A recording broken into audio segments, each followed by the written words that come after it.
देखिए, पिछला क्लास में हम लोग पढ़े थे इलेक्ट्रोफिलिक सब्स्टिट्यूशन रिएक्शन। तो इलेक्ट्रोफिलिक सब्स्टिट्यूशन रिएक्शन के आधार पर यहाँ पर कुछ क्वेश्चन बताने आप लोगों को जा रहे हैं। यहाँ पर देखेंगे इलेक्ट्रोफिलिक सब्स्टिट्यूशन रिएक्शन के आधार पर फिनॉल का रिएक्शन नाइट्रिक एसिड से कराया गया है तो क्या बनेगा। यहाँ पर 4 ऑप्शन दिया गया है। यह आपको पिछले क्लास में भी बताया जा चुका था, लेकिन वीडियो साफ नहीं था, इसीलिए फिर से इसको रिवाइज कर रहे हैं।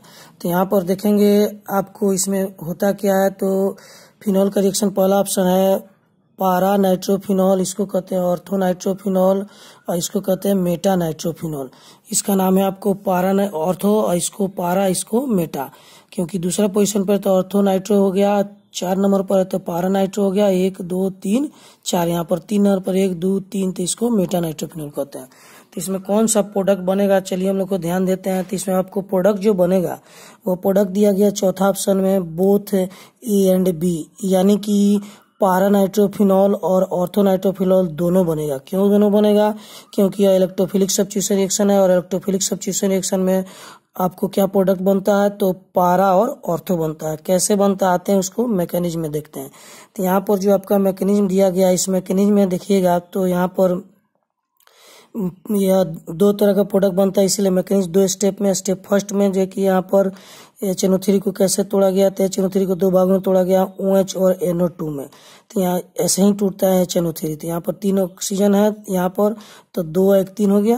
यहाँ पर यह बैलेंस हो चुका है। तो देखिए रिएक्शन होता है तो क्या होता है, और यहाँ पर पारा का H और यहाँ से OH दोनों मिलकर बाहर निकलता है और जल बना लेता है। यहाँ पर देखिए यहाँ पर, और यहाँ पर जो हाइड्रोजन का स्पेस खाली होता है उस स्पेस पर आपको NO2 जाकर जुड़ जाता है। देखिए यहाँ पर जुड़ा हुआ है और कौन सा कंपाउंड बना दिया, तो पारा नाइट्रोफिनॉल बना दिया।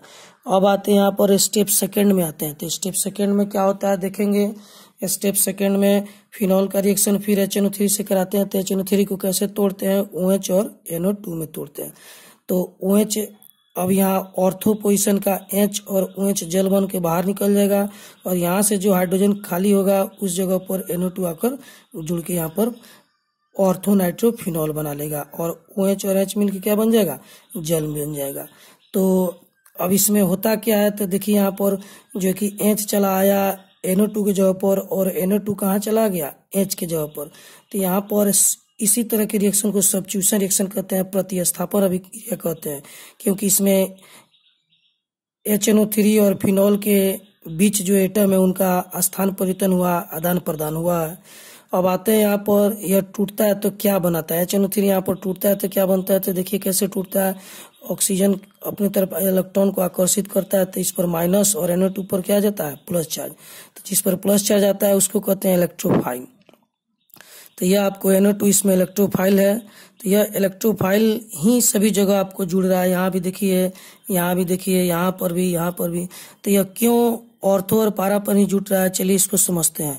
तो फिनॉल में जब रेजोनेंस होता है तो रेजोनेंस के कारण ऑर्थो और पारा पर इलेक्ट्रॉन का डेंसिटी बढ़ जाता है, यानी माइनस चार्ज का मात्रा बढ़ जाता है। इलेक्ट्रॉन पर कैसा चार्ज होता है, माइनस चार्ज होता है। तो ऑर्थो और पारा पर इलेक्ट्रॉन का डेंसिटी बढ़ जाता है, इसीलिए इलेक्ट्रोफाइल जिस पर प्लस चार्ज है वो कहाँ अटैक करेगा, जहाँ पर माइनस चार्ज है। तो माइनस कहाँ पर है, ऑर्थो और पारा पर, इसीलिए ऑर्थो और पारा पर यह जाकर जुड़ता है। तो यहाँ पर जुड़ने के लिए पहले से वहाँ पर तो हाइड्रोजन देखिए रखा हुआ है, तो इस हाइड्रोजन को OH के द्वारा रिप्लेस किया जाता है और जब जगह खाली होता है तब जाके वहाँ पर जुड़ता है। तो यदि आपसे कोई पूछे कि ऑर्थो और पारा, यहाँ पर जो फिनॉल में सभी जगह हाइड्रोजन है लेकिन ऑर्थो और पारा पर ही क्यों जुड़ता है, तो आपको बताना होगा ऑर्थो और पारा पर इलेक्ट्रॉन की डेंसिटी अधिक होगा और इलेक्ट्रोफाइल पर प्लस चार्ज होता है, इसीलिए ऑर्थो और पारा पर अटैक करता है। तो वहां पर से हाइड्रोजन को रिप्लेस करता है और NO2 जाकर वहां पर जुड़ जाता है। इसी आधार पर एक और आपको क्वेश्चन बताने जा रहे हैं, यहाँ पर बताया गया था, तो इसको भी आप देख लीजिए। यहाँ पर देखेंगे इसमें आपको अब दूसरा एक रिएक्शन है, यह अल्डिहाइड का रिएक्शन कराया गया है। किसके साथ, तो अल्डिहाइड का रिएक्शन कराया गया आपको HNO3 के साथ H2SO4 में, और 4 ऑप्शन दिया गया है। पहला ऑप्शन है मेटा नाइट्रो बेंजल डिहाइड, दूसरा ऑर्थो नाइट्रो बेंजल डिहाइड, तीसरा पारा नाइट्रो बेंजल डिहाइड और चौथा ऑप्शन है बोथ B एंड C, यानी कि ऑर्थो और पारा दोनों बनेगा। तो यहाँ पर अब सही ऑप्शन है A, यानी कि मेटा नाइट्रोफिनॉल बनेगा। तो अभी पिछला क्वेश्चन हम लोग देखिए ऑर्थो और पारा बन रहा था, यहाँ पर मेटा बन गया। क्यों बना, तो आते हैं, इसको समझते हैं मैकेनिज्म में। तो देखिए मैकेनिज्म में सबसे पहले बेंजल्डिहाइड का रेजोनेंस समझ लेते हैं। तो बेंजल्डिहाइड जब रेजोनेंस करता है तो क्या बनाता है, तो यह इस तरह का रेजोनेंस स्ट्रक्चर बनाता है। तो इस रेजोनेंस स्ट्रक्चर में आप ध्यान देंगे कि ऑर्थो और पाला पर प्लस चार्ज डेवलप कर जाता है। कौन सा चार्ज डेवलप किया, प्लस चार्ज डेवलप किया।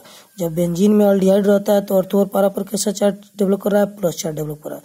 और HNO3 टूटता है तो यहाँ पर NO2 प्लस में टूटता है, तो इस पर भी प्लस और ये ऑर्थो और पारा पर भी प्लस, तो ये प्लस प्लस में रिपल्सन होगा, इसीलिए यह NO2 ऑर्थो और पारा पर नहीं जुटकर कहाँ जुट रहा है, मेटा पर जुट रहा है। तो यहाँ पर कैसे बनेगा, तो मेटा पर तो पहले हाइड्रोजन था, तो उस हाइड्रोजन को H और OH जल बन के बाहर निकला और उस जगह पर NO2 जाकर जुड़ गया, और जुड़ने के बाद यहाँ पर मेटा नाइट्रोफिनॉल का निर्माण किया। तो यह इलेक्ट्रोफाइल ऑर्थोपारा पर क्यों नहीं जुटा, तो आप समझ सकते हैं कि ऑर्थोपारा पर प्लस चार्ज था, इसी कारण यह नहीं जुटा। अब सवाल यह है कि कब ऑर्थोपारा पर प्लस चार्ज होगा और कब माइनस चार्ज होगा, यह कैसे समझेंगे। तो इसके लिए आप आते हैं यहाँ पर, देखिए यहाँ पर लिख दिया गया सभी चीज। तो इसमें क्या है कि यदि बेंजीन रिंग में डोनर ग्रुप जुड़ा रहे, डोनर ग्रुप का मतलब OH, NH2, हेलोजन, ईथर जुड़ा रहे, तो ऑर्थो पारा डायरेक्टिंग होता है, यानी उस समय इलेक्ट्रोफाइल कहाँ जुटेगा, ऑर्थो और पारा पर ध्यान देंगे। और यदि बेंजीन रिंग में एक्सेप्टर ग्रुप जुड़ा हो, एक्सेप्टर किसको कहते हैं, तो अल्डिहाइड को, कार्बोक्सिलिक एसिड को, ईस्टर को, कीटोन को और साइनाइड को एक्सेप्टर कहते हैं। यदि बेंजीन रिंग में यह सब जुड़ा रहे तो इलेक्ट्रोफाइल कहाँ जुटेगा, मेटा पर जुटेगा, तो यह इलेक्ट्रोफाइल मेटा डायरेक्टिंग होता है। तो यहाँ से आप समझ सकते हैं कि कब ऑर्थो पर इलेक्ट्रोफाइल जुटेगा NO2 और कब मेटा पर जुटेगा। तो इसको समझ के और फिर आज नया रिएक्शन शुरू करें हम लोग, सेंड मेयर रिएक्शन। कौन सा रिएक्शन शुरू करने जा रहे हैं, सेंड मेयर रिएक्शन।